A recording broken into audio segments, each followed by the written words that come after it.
Barkong ginto papuntang Biringan sa tabing dagat ng San Roque, Samar. May isang matandang mangingisda na kilala sa ngalang Mang Tiago. Marami na siyang karanasan sa dagat, bagyo, habagat, makukulit na engkanto. Ngunit may isang kwento siya na hindi niya kailanman makalimutang ikwento, lalo na kapag hating gabi at may malamig na hangin mula sa silangan.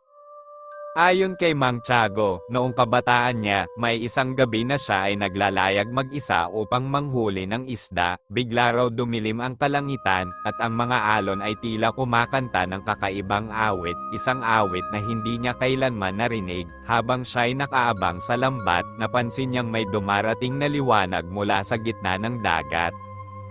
Hindi ito liwanag ng buwan, hindi rin ito barkong pangingisda. Ito'y isang dambuhalang barko na kumikislap na tila gawa sa purong ginto. Tahimik itong dumaong, at sa paligid nito ay tila nawawala ang ingay ng mundo, walang alon, walang hangin, tila huminto ang oras. Habang nakatingin si Mang Tiago, bumukas ang trapiko ng barko at unti-unting bumaba ang mga pasahero. Lahat sila ay mapuputla, walang ekspresyon ang mukha, at nakasuot ng sinaunang barong Tagalog at saya.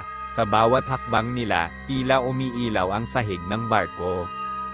May isang lalaki sa gitna ng mga ito, matangkad, may mahabang balbas, at may suot na gintong korona. Tumitig ito kay Mang Tiago at ngumiti.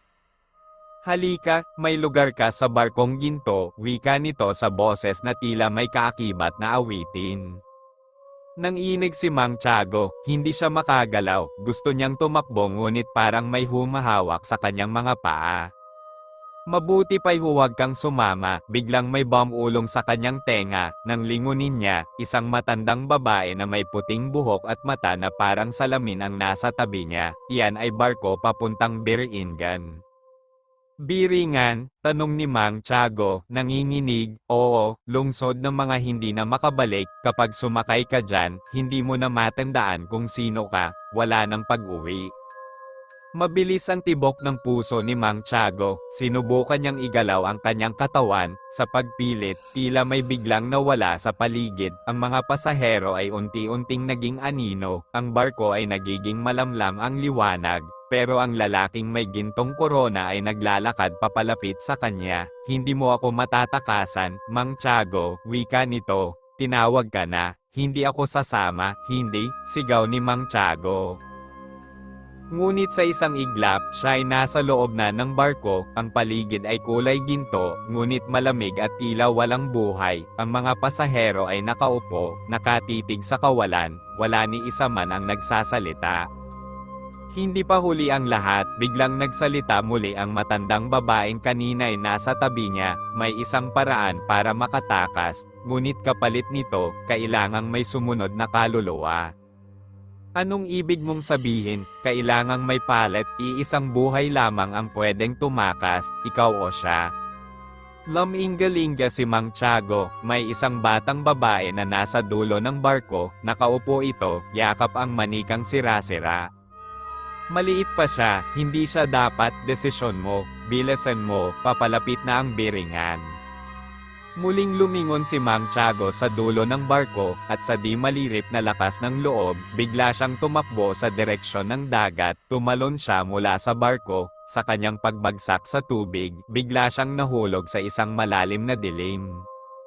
Nagising siya sa dalampasigan ng San Roque. Basa ang kanyang katawan, at ang kanyang bangka ay wala na. Sa tabi niya, may nakabaong gintong singsing sa buhangin. At sa di kalayuan, may batang babae na nakatayo sa tubig, nakatitig ito sa kanya, yakap ang manika. Nang kumurap si Mang Tiago, nawala ang bata. Mula noon, gabi-gabi siyang napapanaginipan ng mga nawawalang pasahero. Lagi siyang tinatawag. Minsan, may maririnig siyang tunog ng barko kahit walang dagat. At paminsan, may makikita siyang liwanag sa gitna ng gabi, tila barkong kumikislap muli. Ang barkong ginto ay bumabalik kada 7 taon, sa araw ng kadiliman ng buwan. Ang mga nakakarinig ng awit ng alon ay tinatawag, at hindi lahat ay nakakatanggi. At ang pinakamasakit sa lahat, bawat taong sumakay at hindi nakatakas ay hindi na maalala ng kahit sino, nawawala ang pangalan nila sa kasaysayan, tila hindi sila kailanman nabuhay. Ngunit si Mang Tiago, siya ang natatanging nakatakas, ngunit habang siya'y buhay, ang barko ay hindi titigil sa pagtawag, at ngayon, gabi ng kadiliman, ang dagat ay muling kumakanta, at may batang babae sa dalampasigan, hawak pa rin ang sirang manika. Mang Tiago, bulong ng hangin habang dahan-daang gumagalaw ang mga dahon ng niyog, gabi ng kadiliman ng buwan, at sa tabing dagat ng San Roque, muling bumalik ang kakaibang katahimikan, yung katahimikang tila may itinatagong bulong ng mga espiritu sa likod nito. Nasa harap ng kanyang kubo si Mang Tiago, hawak ang gintong singsing na dati niyang nakita sa buhangin. Matagal na niya itong ibinaon, pero gabi-gabi, kusang bumabalik sa kanyang mga kamay. Kanina lang, pagkagising niya, nasa ilalim na naman ito ng kanyang unan. Nangangatog ang kanyang mga kamay, hindi sa ginaw kundi sa takot. Dahil sa kanyang panaginip kagabi, muling bumalik ang barko, mas maliwanag, mas maraming aninong sakay, at narinig niya ang tinig ng lalaking may gintong korona. Panahon na, Mang Tiago, isa ka sa amin, at sa panaginip ding iyon, nakita niyang muli ang batang babae, ngunit ngayon, hindi na ito nakatayo lamang sa dulo ng barko, nakalapit na ito, nakangiti, pero ang ngiti ay walang sigla, walang saya, parang ngiti ng isang nilalang na hindi na tao. Nagdesisyon si Mang Tiago, hindi siya maghihintay ng muling pagdating ng barko nang wala siyang ginagawa, pupuntahan niya ang matandang babae, ang babaeng may mata na parang salamin, na siyang tumulong sa kanya noon. Sa kagubatan sa likod ng San Roque, may isang matandang kubo na matagal nang pinaniniwala ang tahanan ng isang albalari, wala nang pumupunta roon, sabi nila, ang matandang babae roon ay hindi tumatanda, at nakakausap daw ang mga engkanto, iyon din ang babaeng tumulong kay Mang Tiago noon, at siya lang ang maaaring makapigil sa panibagong panawagan ng barkong ginto. Pagdating ni Mang Tiago, nakabukas ang pinto ng kubo, amoy ng insenso at tuyong dahon ang bumungad sa kanya, sa gitna ng silid, nakaupo sa banig ang matanda, hindi nagbago ang anyo, maputing buhok, maputlang balat, at matang walang itim, tila salamin na nakikita ang kaluluwa mo kapag tiningnan ka. Dumating ka, Tiago, wika ng matanda, alam kong darating ka ngayong gabi. Nagbabalik ang barko, sagot niya, at mas malakas ang hatak ngayon, ayokong bumalik doon, ayokong dalhin ng barko papuntang Biringan. Tahimik na tumango ang matanda, kumuha ito ng maliit na bote mula sa tabi, puno ng puting pulbos. May paraan, aniya, ngunit may kapalit, kung hindi mo kayang maghain ng ibang kaluluwa, kailangan mong harapin ang barko sa mismong dagat, doon mo siya dapat tapusin. Paano? Kailangan mong pasukin muli ang barkong ginto, sa loob nito, hanapin mo ang puso ng barko, ang gininto ang puso na siyang bumubuhay sa daan papuntang Biringan, kapag nabasag mo iyon, mapuputol ang ugnayan ng barko sa mundo ng mga buhay. Ngunit paano ako makakabalik? Tanong ni Mang Tiago. Hindi ko alam kung makakabalik ka, malamig na sagot ng matanda, ngunit kung hindi mo gagawin, sa susunod na 7 taon, hindi na ikaw ang susunod, ang mga susunod ay ang buong San Roque. Gabi, bumalik si Mang Tiago sa tabing dagat, bitbit niya ang puting pulbos na ibinigay ng matanda, isang pangontra, ayon dito, upang hindi siya agad lumunin ng alindog ng barko. Sa paglapit niya sa dalampasigan, narinig niyang muli ang awit ng alon, malambing ngunit malamig, may hatak na hindi maipaliwanag. At sa gitna ng dagat, unti-unting lumitaw ang liwanag. Bumangon muli ang barkong ginto, tahimik itong lumapit, walang hampas ng alon, walang ihip ng hangin, parang isang multo sa ibabaw ng tubig. Nang bumukas ang trapiko, bumaba ang mga pasaherong mapupotla, ngunit hindi na siya natakot, inilabas niya ang pulbos at ikinalat ito sa paligid niya, lumikha ito ng bilog na liwanag, tila panangga laban sa anino. Biglang lumitaw ang lalaki, ang hari ng barko, may gintong korona at matang walang laman. Bumalik ka, Tiago, Anito, ang iyong lugar ay narito. Hindi, sigaw niya, babasagin ko ang barko mo, hindi na kayo kukuha ng iba pang kaluluwa. Tumakbo siya papasok sa trapiko, hinayaan ang katawan na tanggayan ng liwanag, nang muling dumilat, nasa loob na siya ng barko, kasing ganda at kasing lamig ng dati. Dumaan siya sa pagitan ng mga pasaherong parang estatwa, walang kumikibo, wala ring humahadlang. Hanggang sa marating niya ang isang pintuang ginintoan. Binuksan niya ito, at sa loob, nakita niya ang tinutukoy ng matanda, isang kristal na hugis puso, kumikislap sa gitna ng silid. Nakaangat ito sa ere, at sa bawat tibok, tila may kaluluwang lumalabas dito at lumulutang sa dilim. Bigla siyang lumapit at sinubukang hawakan ang puso, nang ginamit niya ang pulbos at inilagay sa kanyang palad, nagningas ang kamay niya, at sinuntok niya ang puso. Isang malakas na sigaw ang umalingaw-ngaw sa buong barko, ang mga dingding ay nagsimulang mabasag, at ang gintong kinang ay naging usok. Nilabag mo ang tipan, sigaw ng hari ng barko, wala kang karapatang. Ngunit tuluyan nang nabasag ang ginintoang puso, isa pang malakas na sigaw, at biglang lahat ay nawala. Pagmulat ni Mang Tiago, nasa dalampasigan siya. Wala ng barko. Wala nang awit ng alon.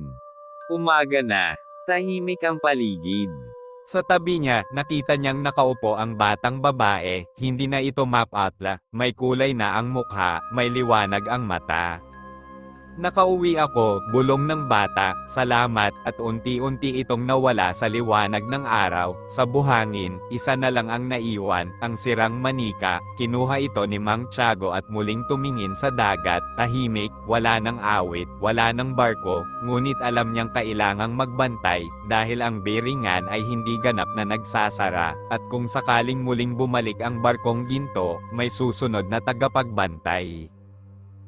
Matapos ang nangyari, muling namuhay ng tahimik si Mang Tiago sa kanyang kubo, ngunit kahit umagay maliwanag, kahit ang hangin ay banayad na sa tabing dagat ng San Roque, may bahagi sa kanyang loob na hindi mapakali. Araw-araw ay banibisita niya ang piraso ng sirang manika, ang tanging alaala ng batang babae na kanyang nailigtas, inilibing niya ito sa ilalim ng punong niyog, tinabyunan ng bato, at nilagyan ng krus na gawa sa kahoy. Makalipas ang 3 buwan, dumating ang tag-ulan. At isang gabi, habang binabayo ng hangin ang kanyang bubong at nilalagapak ng ulan ang lupa, muling narinig ni Mang Tiago ang bulong sa hangin. Tiago, hindi pa tapos ang tipan, napamulagat siya, akala niya ay tapos na, akala niya ay nasira na ang puso ng barko, ngunit muling damaloy ang lamig sa kanyang mga ugat, hindi lamig ng panahon, kundi lamig ng ibang mundo. Kinabukasan, nagpasya siyang muling bisitahin ang matandang albalari, ngunit pagdating niya sa gubat, ang kubo ay hindi na naroon, ang lugar kung saan ito dati nakatayo ay tinabyunan ng mga ugat at damo, parang matagal nang nilamon ng kalikasan, wala ni aninong matanda, wala ring bakas ng apoy o insenso. Hindi siya makapaniwala, hindi ito maaari, hindi siya basta mawawala. Ngunit bago siya tuluyang lumisan sa gubat, may narinig siyang mahihinang kaluskos, sa ilalim ng mga tuyong dahon, nakita niya ang isang supot na may lamang papel at isang piraso ng tuyong dahon ng laurel. Binuksan niya ang papel, ang barko ay hindi isang sasakyang bumibiyahe lamang, ito ay kaluluwang nilikha ng pangako, hanggat may gumawa ng tipan, babalik ito. Sa likod ng papel, may guhit ng isang cross at isang marka, parang mata na may apoy sa gitna, hindi niya ito moari, pero ramdam niyang paalala yon, may natitira pang hindi niya nauunawaan. Makalipas ang ilang linggo, isang binatang mangingisda na ang pangalan ay Rico ang dumating sa San Roque, galing siya sa kabilang isla, naghahanap ng lugar na matahimik at malayo sa mata ng mga naghahabol sa kanyang pagkakautang. Tahimik ang lalaki, pero may aninong bumabalot sa kanyang mga mata, parang may kinatatakutan o tinatakasan. Isang gabi, kinausap siya ni Mang Tiago habang pareho silang nasa tabing dagat. May barko raw na sinasabi ang matatanda dito, ani Rico, gintong barko, papuntang lugar na hindi matatagpuan sa mapa. Tumigil si Mang Tiago sa kanyang ginagawa, bakit mo hinahanap? Hindi ko hinahanap, pero pinanaginipan ko, doon napagtanto ni Mang Tiago, hindi pa tapos ang kwento. Ang barkong ginto ay hindi basta-basta mawawala. Sa gabi ring iyon, bumalik si Mang Tiago sa kanyang kubo at hinukay ang sirang manika, ngunit hindi na ito manika, isa na itong piraso ng kahoy na may nakaukit na mata at apoy, katulad ng simbolo sa papel. Biglang nagdilim ang paligid, walang ulan, walang hangin, ngunit ang buwan ay natakpan ng ulap at sa kalagitnaan ng katahimikan, may umalingaw-ngaw na tunog ng kampana, 1, 2, 3. Tumayo si Mang Tiago, alam na niya ang ibig sabihin yon. Bumalik ang barko, ngunit sa pagkakataong ito, hindi siya ang tinatawag. Kinabukasan, nawawala si Rico, naiwan ang kanyang bangka sa tabing dagat, wala ni Anino sa mga bahay. Isang bata ang nagsabing nakita raw si Rico na sumakay sa liwanag sa gitna ng dagat, parang sinundo siya ng dilaw na usok at sumabay ito sa isang awit-awit ng matandang wikang hindi nila maunawaan.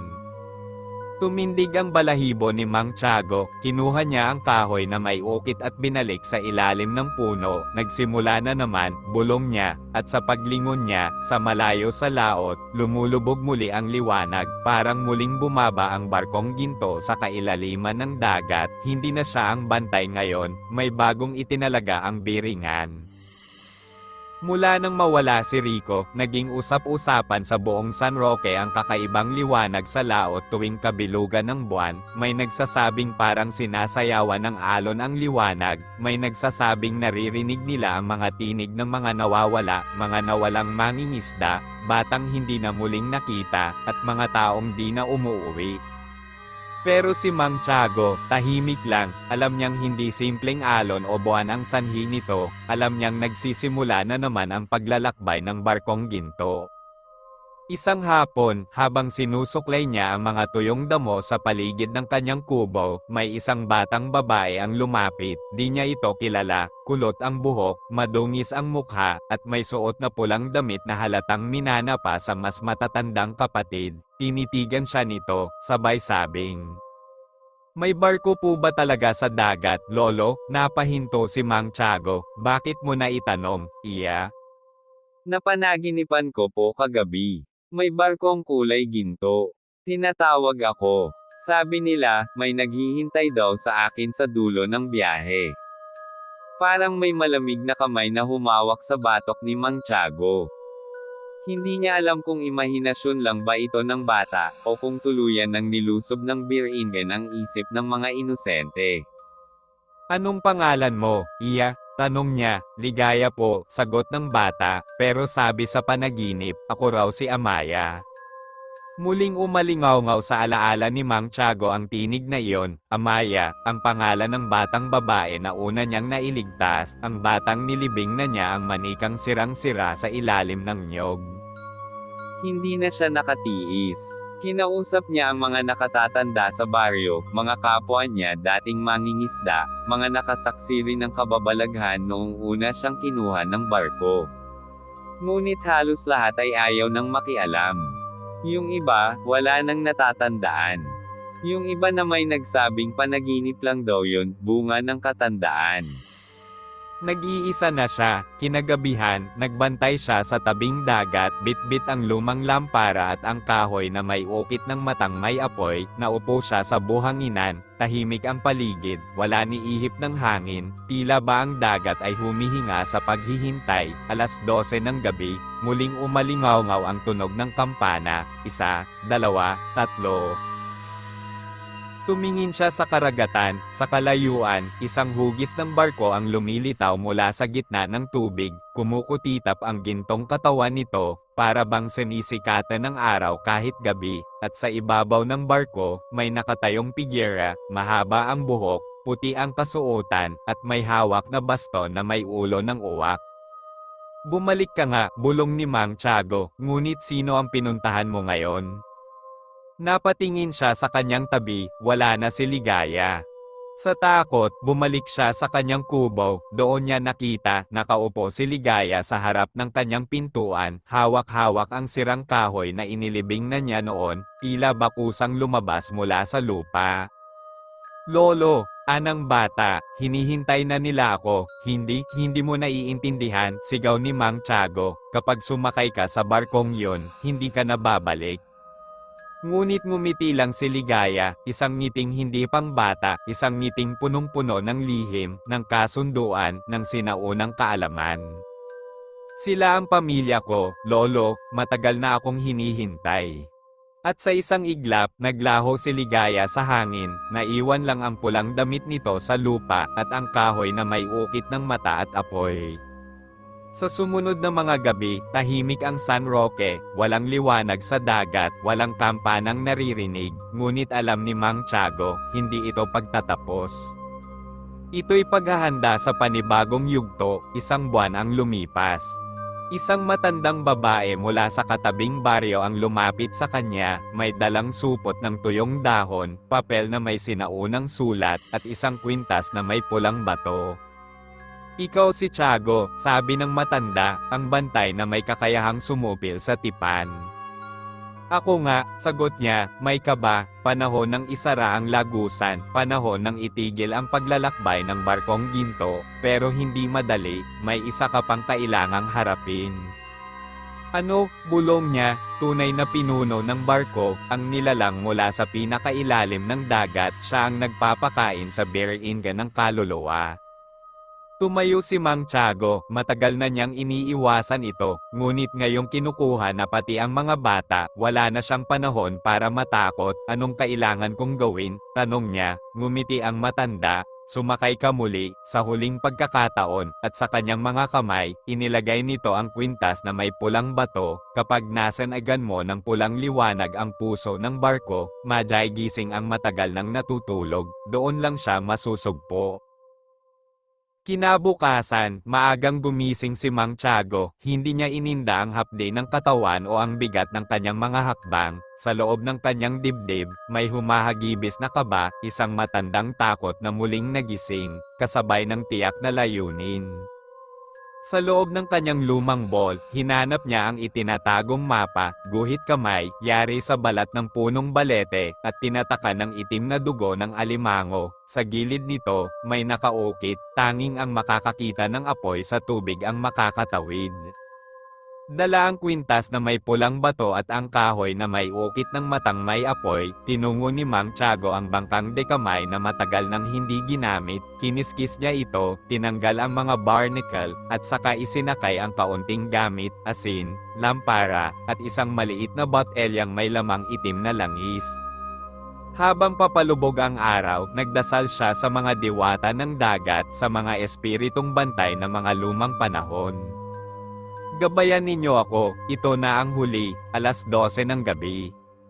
Sa kalagitnaan ng karagatan, habang nilalambong ng ulap ang buwan, nakita ni Mang Tiago ang mulit-muling pagsilang ng barkong ginto, ngunit ngayon, hindi ito lumitaw ng marahan gaya ng dati, tila ba galit ang dagat, umaalon, nanggigigil, parang may nilalang sa ilalim ng tubig na sinusubukang bumangon.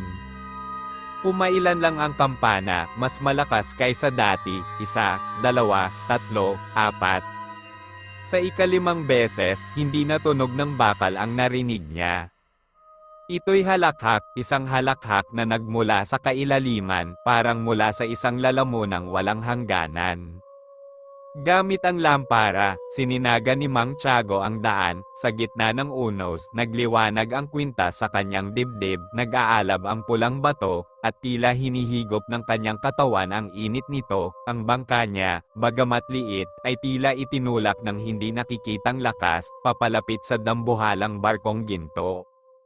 Nang malapit na siya, kusang bumukas ang gilid ng barko, isang hagdan ng gawa sa ginto't buto ang lumitaw, at sa dulo nito'y may nakatayo, ang figurang may baston ng uwak, nakangiti, ngunit wala ng mata.